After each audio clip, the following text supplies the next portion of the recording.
The crowd gathered before dawn, their breath visible in the bitter December air. They came from every corner of London, abandoning their shops, their trades, their daily routines. Something extraordinary was about to unfold at Tyburn, something that would sear itself into the collective memory of 16th-century England. What they were about to witness would redefine the very limits of human cruelty. December 10th, 1541, a date that would echo through the corridors of history, as the day justice transformed into something far more sinister. The executioner's tools gleamed in the pale morning light, each instrument meticulously prepared for what lay ahead. This wasn't merely an execution. This was theater of the most grotesque kind, orchestrated by a king whose thirst for vengeance had consumed whatever remained of his humanity.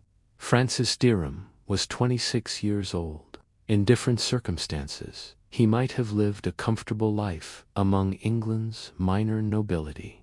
Instead, he found himself at the center of a storm that would culminate in the most degrading death sentence ever recorded in English legal history.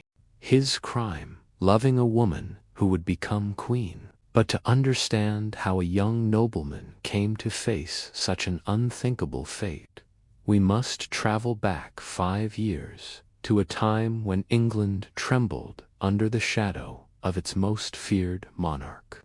Henry VIII had already shattered the religious foundations of his kingdom, executed wives, and established a reign of terror that made even the most powerful nobles sleep uneasily. In this atmosphere of paranoia and violence, a forbidden romance was about to bloom, one that would destroy everyone it touched. The year was 1536, when Catherine Howard arrived at court. Picture this 15-year-old girl, golden-haired and emerald-dyed, carrying herself with the natural grace that came from noble breeding. She wasn't just beautiful, she was dangerously beautiful, the kind of beauty that could topple kingdoms and end lives. Her lineage traced back to one of England's most ancient families, the Howards, whose coat of arms adorned castles across the realm. Yet beneath this aristocratic veneer lay secrets that would prove catastrophic. Catherine had been sent to live with her step-uncle, the Duke of Norfolk, supposedly to receive proper education befitting a lady of high station. But the Duke's household was far from the rigid, supervised environment one might expect. Here, young nobles enjoyed a freedom that would prove fatal. It was in this setting of luxury and intrigue that Catherine Howard met Francis Dereham. Francis cut an impressive figure among the young courtiers who populated the Duke's residence. Tall, elegant, possessed of that irresistible charm that seemed to come naturally to ambitious young men. He had secured his position through family connections and his own considerable talents. At 21, he embodied everything that made the Tudor nobility both magnificent and dangerous. He was intelligent, cultured, and utterly convinced that his desires should shape the world around him. Their first meeting was probably unremarkable, a formal introduction, perhaps during some court function where young nobles gathered to display their wit and breeding. But something ignited between them, something that would prove impossible to extinguish. What began as stolen glances across crowded rooms evolved into secret meetings in moonlit gardens. Francis and Catherine discovered they shared more than physical attraction. They were both products of a system that had taught them to want what they couldn't have, to reach for power and position, regardless of the consequences. For 2 years, between 1536 and 1538, they maintained their clandestine romance. These weren't casual encounters. They exchanged passionate letters filled with promises of eternal devotion. Francis showered Catherine with jewelry, fine dresses, and money for her personal expenses. She responded by calling him her dear husband in intimate correspondence that would later become evidence of their doom. They considered themselves married before God, even without formal ceremony. In their young hearts, they believed love would conquer all social obstacles. But they were playing with forces far beyond their comprehension. The Tudor court was a place where love was luxury few could afford, where personal desires were subordinated to political necessity. Francis and Catherine were gambling with their lives, though they were too intoxicated with each other to recognize the danger. The first crack in their perfect world appeared in 1539, when fate intervened in the cruelest possible way. Catherine was summoned to serve as lady-in-waiting to Anne of Cleves, Henry's fourth wife. The royal court was a different universe from the Duke's household. Here, every word was scrutinized, every gesture analyzed for political meaning. Catherine's extraordinary beauty immediately caught the attention of the aging king, who was already planning to rid himself of Henry VIII, was no longer the athletic young monarch who had once dazzled Europe with his physical prowess and intellectual accomplishments. Years of indulgence had transformed him into something monstrous. His body was ravaged by disease, his mind twisted by paranoia and unchecked power. Yet he remained capable of desire, and Catherine Howard had awakened something in him that he hadn't felt in years. Within months, Catherine rose from her minor position to become Queen of England. The speed of her elevation was breathtaking, even by Tudor standards. One day she was a lady-in-waiting, the next she was being fitted for a crown. The transformation should have been the stuff of fairy tales. Instead, it was the beginning of a nightmare that would consume everyone in its path. Francis watched his former lover's meteoric rise with emotions that defied simple description. Pride warred with jealousy, love battled with frustrated ambition. He had lost the woman he adored to the most powerful man in the realm, yet he couldn't bring himself to simply disappear from her life. This inability to let go, this refusal to accept reality, would prove to be his death sentence. The critical mistake came when Catherine was at the height of her power. In the summer of 1540, with her coronation fresh in memory and her position seemingly secure, Francis made the decision that would destroy them both. He approached her at court, publicly reminding her of their past relationship. The audacity of this act cannot be overstated. In a world where a queen's reputation was literally a matter of life and death, Francis was playing with dynamite. But he didn't stop there. He began to insinuate that he had rights over her due to their previous engagement. For a queen whose position depended entirely on her supposed virginity, these claims were catastrophically dangerous. Catherine, desperate to preserve her secret and protect her position, made the fatal error of trying to appease him rather than cutting him off completely. She appointed Francis as her personal secretary, granting him privileged access to the royal apartments. What she intended as a way to keep him quiet, he interpreted as public recognition of his conjugal rights. The young man who had once been her secret lover now became her most dangerous enemy, though neither of them fully understood the forces they had unleashed. The autumn of 1541 brought the beginning of the end. Henry Mannix, Catherine's former music teacher, began spreading rumors about the Queen's past at court. The aging king, already naturally suspicious due to previous betrayals, ordered a complete investigation into his fifth wife's history. What the royal investigators discovered would trigger an explosion of rage that would consume everyone in its path. The evidence was overwhelming and damning. Catherine had not only maintained relationships before marriage, but was continuing to receive male visitors in her private apartments, even after becoming queen. Francis Dereham appeared prominently in a list that included other dangerous names, men who had dared to touch what belonged to the king. When Henry learned the truth, his fury transcended anything his court had previously witnessed. This wasn't just adultery. This was a systematic deception that struck at the very core of his identity as king, husband, and man. The discovery that his young wife had hidden an amorous past and continued to maintain secret meetings awakened his deepest insecurities about his own virility and royal authority. Francis Dereham was arrested at the Tower of London in November 1541. The stone walls that had witnessed so many final moments would soon echo with his screams as royal interrogators extracted every detail of his relationship with the Queen.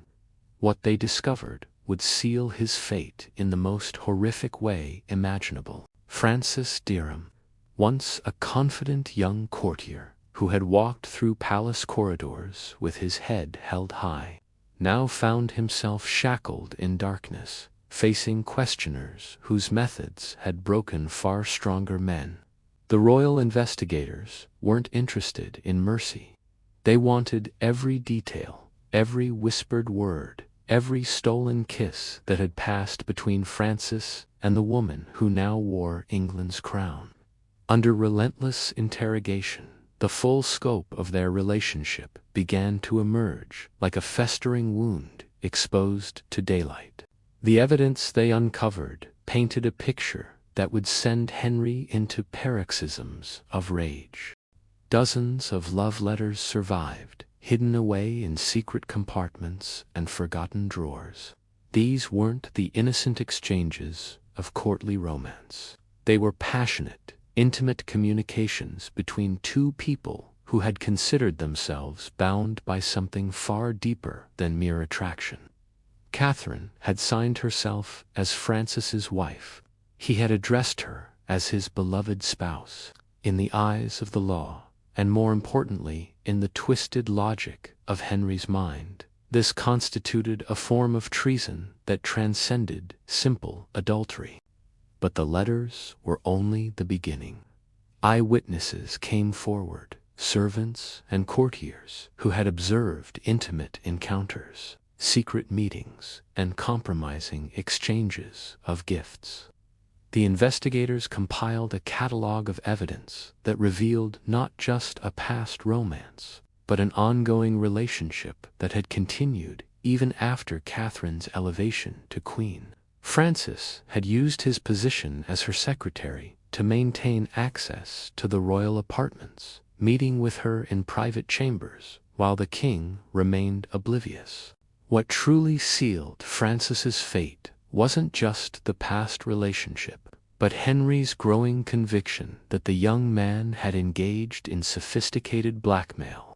The king interpreted Francis's actions as a calculated attempt to exploit intimate knowledge for personal gain.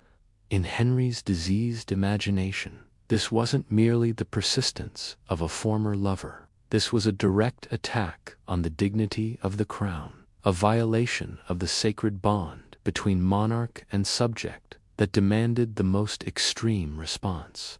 Henry consulted historical precedents, diving into medieval treatises on treason with the obsessive focus of a man whose ego had been shattered beyond repair. He discovered cases where men had corrupted women destined for sacred marriages, situations that had demanded punishments specifically designed to match the nature of the crime. The traditional sentence for such offenses involved not just death, but systematic degradation that would serve as a warning to anyone who might dare commit similar acts. The king's decision was final and terrible. Francis would undergo the full traitor's execution, a ritualized destruction that included being dragged through London's streets. hanged until nearly dead, castrated while still conscious, disemboweled for the removal of organs, and finally decapitated and quartered. It was a sentence that horrified even Henry's most hardened courtiers, men who had witnessed countless executions without flinching. Francis's trial was predetermined theater, a judicial performance orchestrated to satisfy the royal thirst for vengeance. The charges were read with solemn gravity. Treason through carnal knowledge of the Queen before her royal marriage, blackmail against the crown, conspiracy to deceive the sovereign. The tribunal that would judge him consisted of men who understood that their Sorbonne survival depended on delivering the verdict Henry demanded. The young man who had once charmed his way through noble households now stood in chains, listening to accusations that would condemn him to the most degrading death imaginable. His attempts to minimize the relationship, to portray it as innocent, youthful friendship, fell on deaf ears. The evidence was too comprehensive, the royal fury too complete for any defense to matter. When the guilty verdict was announced, Francis reportedly remained silent. Perhaps he understood that words were useless now, that his fate had been sealed the moment he chose to approach Catherine at court. Or perhaps the full horror of what awaited him had rendered him speechless. The sentence was read in Latin, then translated into English so that every person present could understand the precise nature of his doom. News of the extraordinary execution spread through London like wildfire. This wasn't merely another state killing. This was spectacle on a scale that promised to be unique in the annals of English punishment. Merchants began closing their shops days in advance.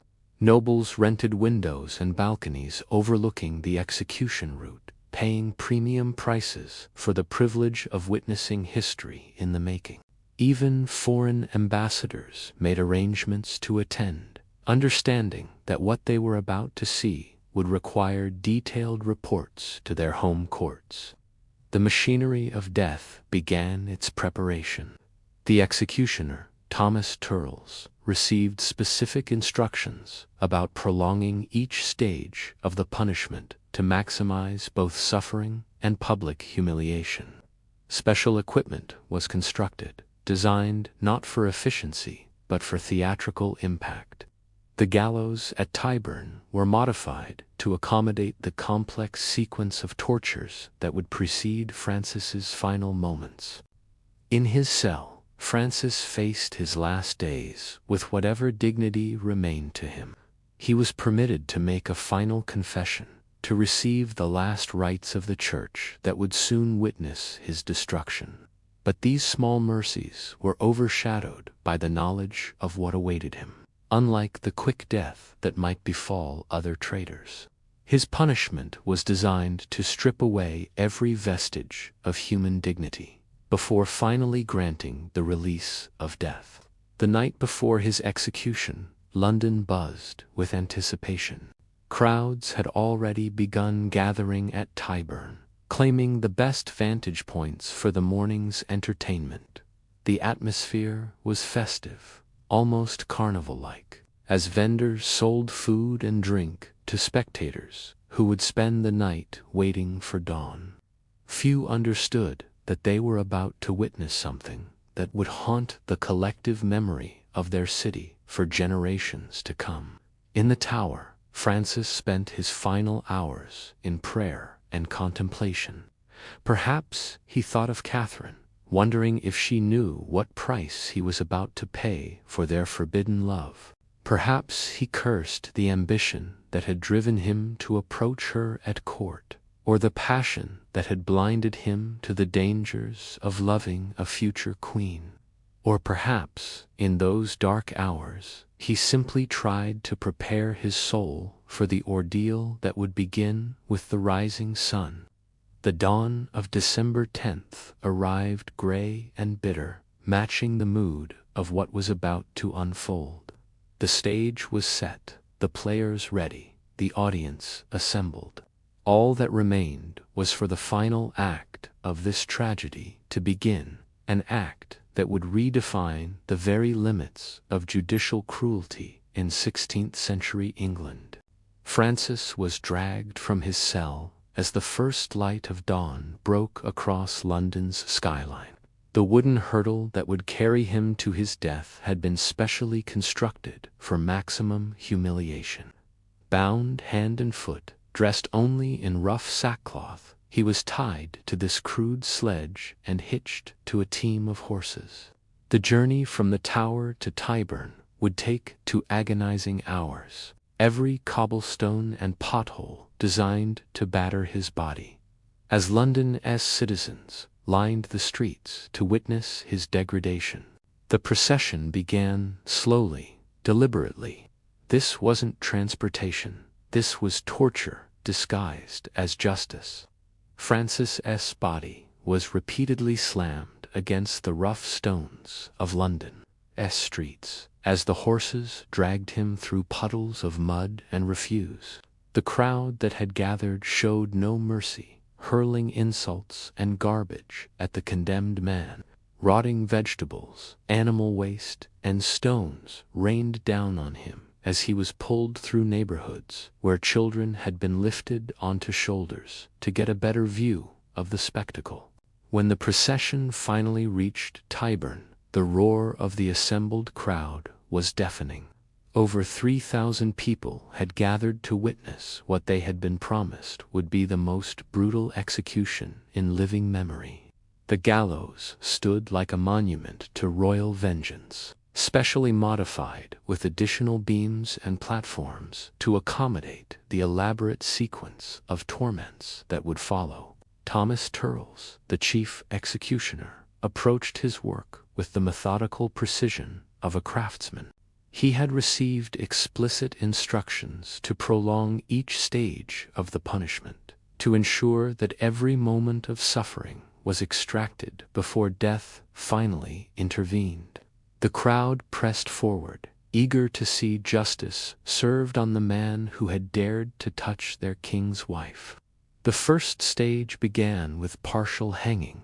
Francis was hoisted by the rope around his neck, his feet dancing inches above the platform as his body fought desperately for air. His face turned purple, his eyes bulged from their sockets, and his tongue protruded as consciousness began to slip away. But just before death could claim him, he was lowered back down, gasping and choking as life returned to his tortured lungs. This process was repeated 3 times, each resurrection bringing fresh agony as the crowd roared its approval. While Francis remained conscious but barely coherent from oxygen deprivation, the second stage commenced.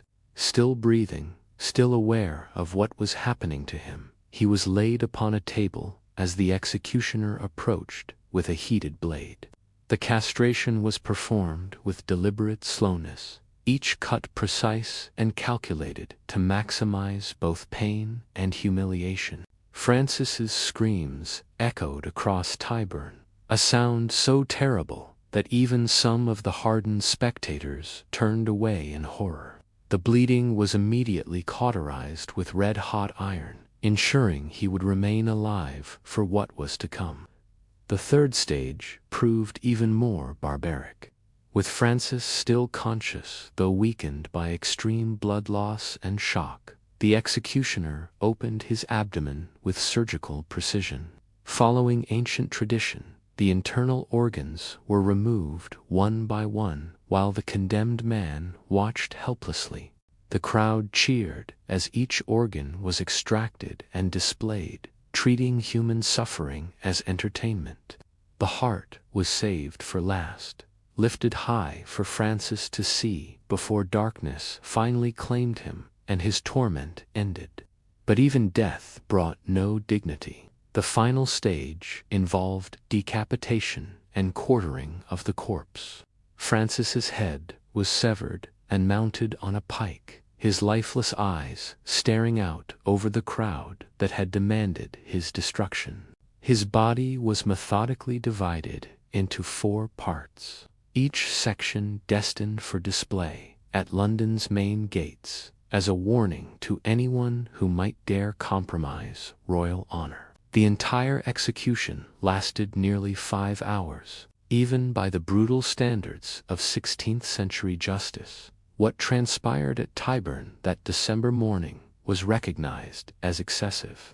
Contemporary chroniclers, men accustomed to documenting violence and public punishment, described the event as surpassing the bounds of Christian decency. The spectacle that Henry had orchestrated to restore his wounded pride instead became a stain on his reputation that would never fully wash clean. Catherine Howard followed Francis to the scaffold 2 months later, in February 1542. Unlike her former lover, she received the mercy of a quick beheading, a privilege reserved for her status as queen despite her condemnation. The axe that ended her life was sharp, and the executioner skilled. Her death took seconds rather than hours. The extreme brutality of Francis Dereham's execution marked a turning point in Henry's reign. The sheer cruelty of the punishment shocked not only England but all of Europe. Foreign ambassadors wrote horrified dispatches to their courts, describing barbarities that exceeded even the harsh standards of their era.